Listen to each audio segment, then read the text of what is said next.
Assalomu alaykum, hurmatli yurtdoshlar.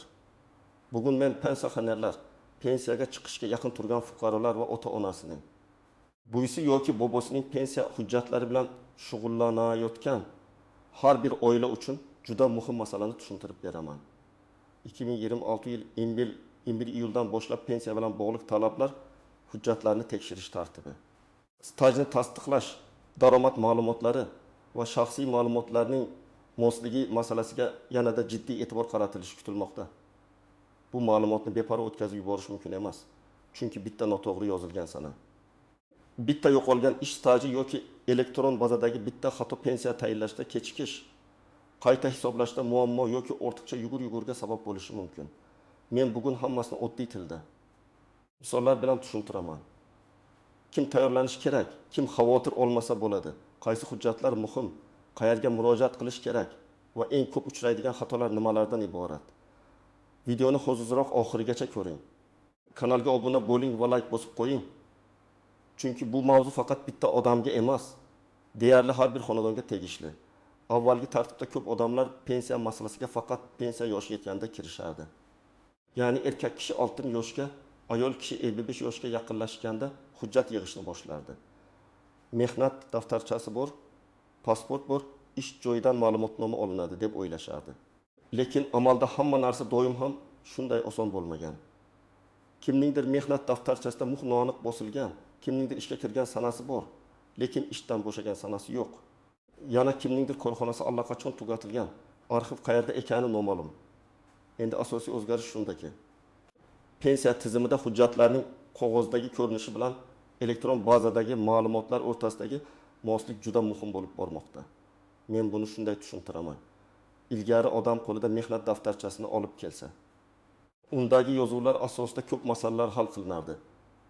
Hozir esa mehnat daftarchasi, soliq to'lovlari, ish haqi ma'lumotlari, shaxsiy identifikatsiya raqami, pasport ma'lumotlari, nikoh yoki familiya o'zgarishi haqidagi hujjatlar bir-biriga mos kelishi kerak. Masalan, fuqaroning mehnat daftarchasida 1990 yildan 2005 yilgacha ishlagan deb yozilgan bo'lishi mumkin. Lekin elektron bazada u davr bo'yicha ma'lumot topilmasa yoki korxona nomi boshqacha yozilgan bo'lsa, mutaxassis qo'shimcha tasdiqlovchi hujjat so'rashi mumkin. Bu pensiya berilmaydi degani emas, lekin jarayon cho'ziladi. Fuqaro arxivga boradi, sobiq ish joyini qidiradi, buyruq nusxasini topishga harakat qiladi. Shuning uchun men doim aytaman, pensiyaga chiqishga bir oy qolganda emas, kamida 1-2 yil oldin tayyorgarlik boshlash kerak. Eng katta o'zgarishlardan biri shundaki, staj va ish haqi masalasi yanada aniqroq tekshiriladi. Pensiya miqdori odatda insonning mehnat staji, to'langan badallar, ish haqi va qonunchilikda belgilangan hisoblash tartiblariga bog'liq bo'ladi.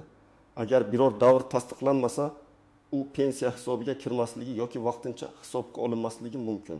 Mana shu yerda odamlar ko'p adashadi. Ular men ishlaganman-ku, hamma ko'rgan deydi.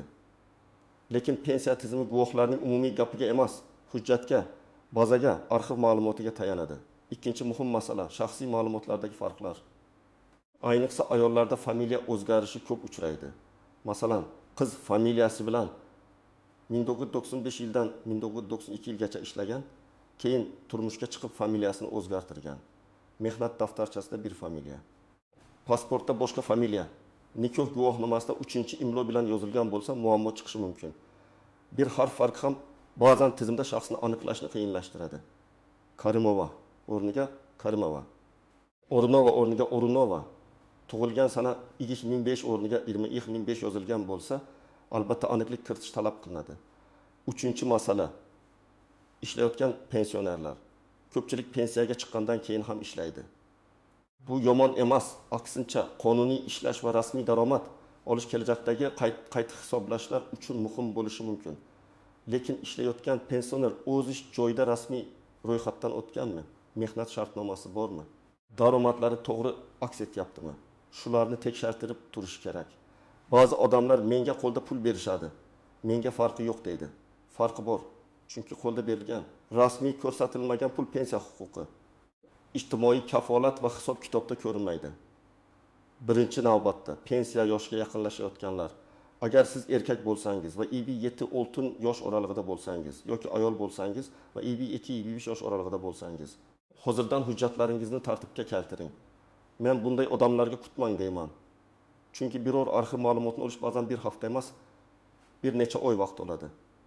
Ayniqsa eski korxonalar, kolxozlar, sovxozlar, qurilish tashkilotlari, tikuv fabrikalari, transport korxonalari yoki tugatilgan xususiy firmalarda ishlagan bo'lsangiz, hujjatlarni oldindan tekshirtirish kerak.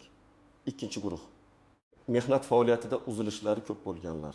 Masalan, bir odam 1990 yilda zavodda ishlagan, 1994 yilda boshqa viloyatga ko'chgan, 1998 yilda bozorda savdo qilgan, 2005 yildan xususiy firmaga kirgan, 2010 yildan yana boshqa ishga o'tgan.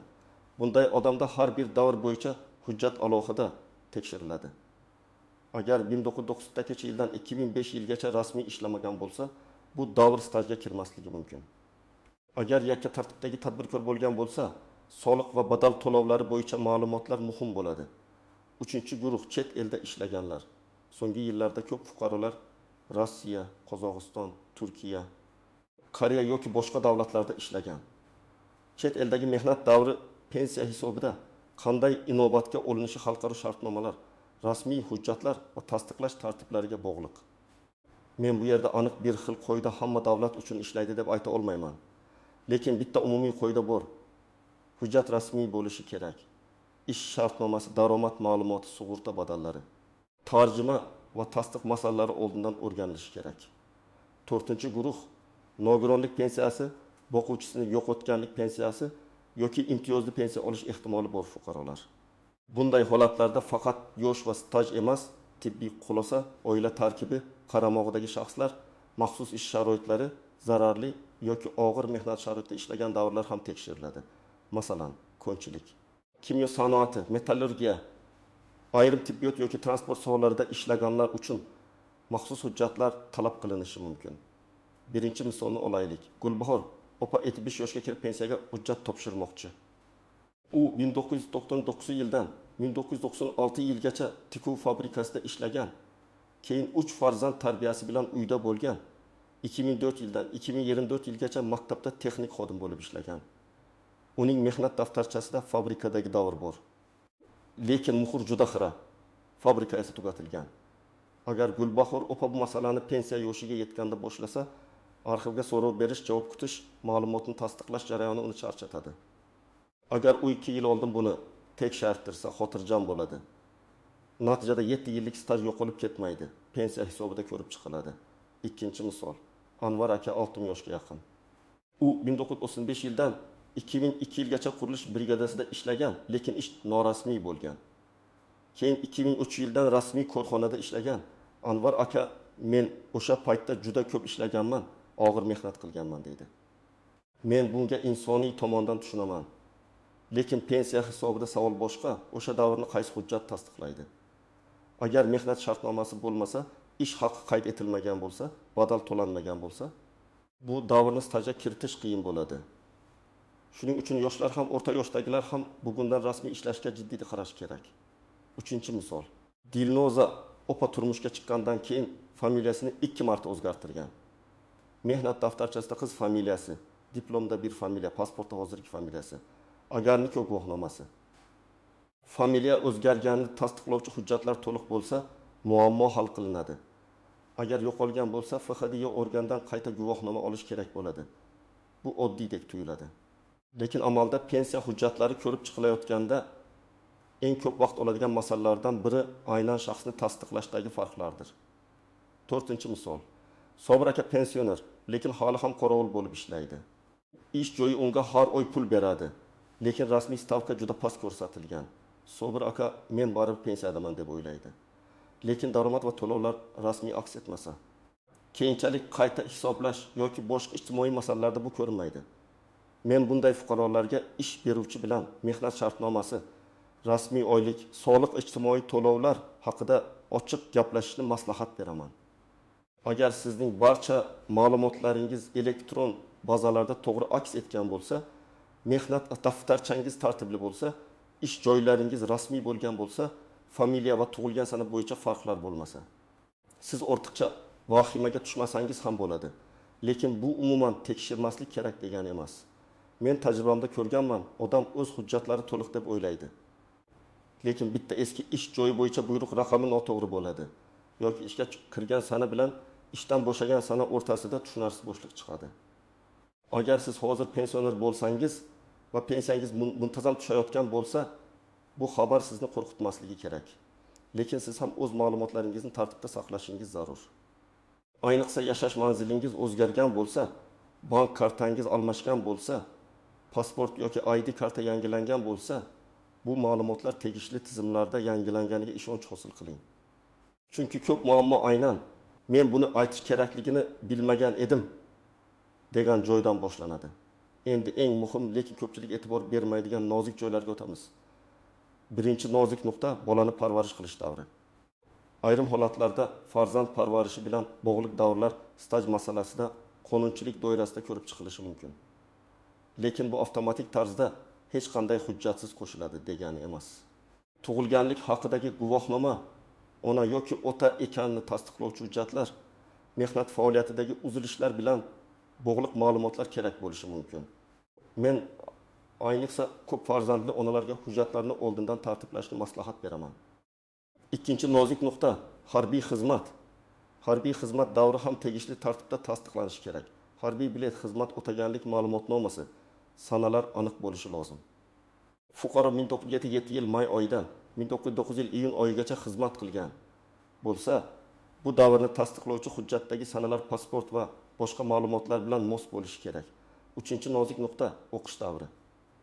Hamma o'qish davri ham avtomatik tarzda pensiya stajiga kiradi deb o'ylash xato. Qaysi davr, qaysi ta'lim turi, qaysi qonunchilik amal qilgan, qanday hujjat bor, bularning hammasi alohida ko'rib chiqiladi. Diplomning o'zi ba'zan yetarli bo'lmasligi mumkin. Arxiv ma'lumotnomasi, kunduzgi ta'limda o'qigan tasdiqlovchi hujjat so'ralishi ehtimoli bor. To'rtinchi nozik nuqta, ish joyi tugatilgan bo'lsa ham huquq tugamaydi. Ko'pchilik korxona yopilib ketgan, demak stajim kuyib ketdi deb o'ylaydi. Yo'q, bunday emas. Agar korxona hujjatlari arxivga topshirilgan bo'lsa, arxiv orqali tasdiqlash mumkin. Muammo shundaki, ba'zi tashkilotlar hujjatlarni to'liq topshirmagan bo'ladi. Shunda boshqa tasdiqlovchi manbalar qidiriladi. Shuning uchun eski ish joylari bo'yicha buyruq, ma'lumotnoma, ish haqi varaqasi, kasaba uyushmasi bileti, eski shartnoma nusxasi bo'lsa, ularni tashlab yubormang. 5-nozik nuqta ortiqcha to'langan pensiya. Agar kimdir noto'g'ri ma'lumot asosida pensiya olgan bo'lsa, keyinchalik tekshiruvda bu aniqlansa, ortiqcha to'langan summa masalasi ko'tarilishi mumkin. Men bu bilan hech kimni qo'rqitmoqchi emasman, lekin hujjat to'g'ri berish, daromad va shaxsiy holatdagi o'zgarishlarni yashirmaslik juda muhim. Masalan, o'quvchisini yo'qotganlik pensiyasida oila tarkibi, o'qish holati, qaramog'idagi shaxslarning maqomi o'zgarsa, buni vaqtida bildirish kerak bo'ladi. Endi nima qilish kerakligini aniq aytaman. Birinchi qadam, shaxsiy hujjatlaringizni tekshiring. Pasport yoki ID karta, tug'ilganlik guvohnomasi, nikoh guvohnomasi, familiyasi o'zgargan bo'lsa, shu haqdagi hujjatlar, farzandlarning tug'ilganlik guvohnomalari, harbiy bilet, diplom va mehnat daftarchasini bir joyga yig'ing. Hujjatlardagi ism, familiya, otasining ismi, tug'ilgan sana bir xil yozilganmi? Tekshiring. Ikkinchi qadam, mehnat stajingizni yillar bo'yicha yozib chiqing. Oddiy daftar oling va umidakir yoshdan boshlab hozirgacha qayerda bo'lganingizni yozing. Masalan, Mingonto'ni Tekush, Mingonto'ni bir kollej yoki institut, Mingonto'ni Tekush zavod, Mingonto'ni Tekush 2001 uyda farzand parvarishi, 2001-2010 maktab, 2010-2004 xususiy korxona. Har bir davr yoniga hujjat bor yoki hujjat yo'q deb belgilang. Mana shu ro'yxat sizga qaysi joyda muammo borligini darhol ko'rsatadi. Uchinchi qadam, ish joylaringiz bo'yicha tasdiqlovchi hujjatlarni oling. Hozir ishlayotgan bo'lsangiz, kadrlar bo'limidan mehnat faoliyatingiz, lavozimingiz, ishga kirgan sanangiz va oylik ma'lumotlari to'g'ri yuritilayotganini so'rang. Eski ish joyi ishlayotgan bo'lsa, u yerdan ma'lumotnoma olish mumkin. Agar korxona yopilgan bo'lsa, tuman yoki viloyat arxiviga murojaat qiling. Arxivga murojaat qilganda korxona nomi, taxminiy ishlagan yillaringiz, lavozimingiz, o'sha paytdagi manzil, iloji bo'lsa buyruq sanasi yoki bo'lim nomini yozing. To'rtinchi qadam, elektron ma'lumotlaringizni tekshirtiring.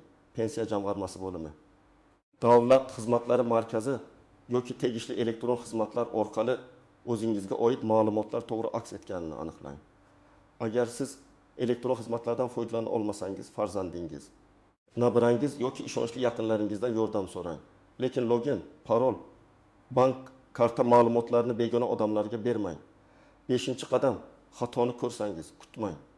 Masalan, tug'ilgan sana noto'g'ri, familiya xato. Staj yili tushib qolgan, ish joyi nomi noto'g'ri bo'lsa, keyin to'g'rilab olaman demang. Har bir xato bo'yicha yozma murojaat qiling. Murojaatda aniq yozing. Mening mehnat daftarshamda 1993 yil 4 martdan 2001 yil 15 avgustgacha falon korxonada ishlaganim ko'rsatilgan, lekin elektron ma'lumotlarda ushbu davr aks etmagan. Mazkur davrni tekshirib, ma'lumotni aniqlashtirib berishingizni so'rayman. Murojaatga hujjat nusxalarini ilova qiling. 6-qadam, hujjatlarning nusxasini alohida saqlang. Men har doim odamlarga bitta papka tayyorlashni maslahat beraman. Papkada asl hujjatlar emas, nusxalar tursin.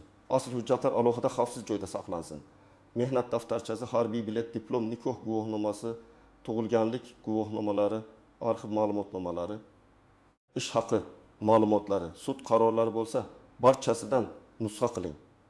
Telefoningizda ham rasmga olib saqlab qo'ying, lekin faqat ishonchli joyda. 7-qadam, pensiya yoshiga yetmasdan oldin maslahat oling. Ko'p odamlar hali vaqt bor deb yuradi, lekin vaqt eng katta omil.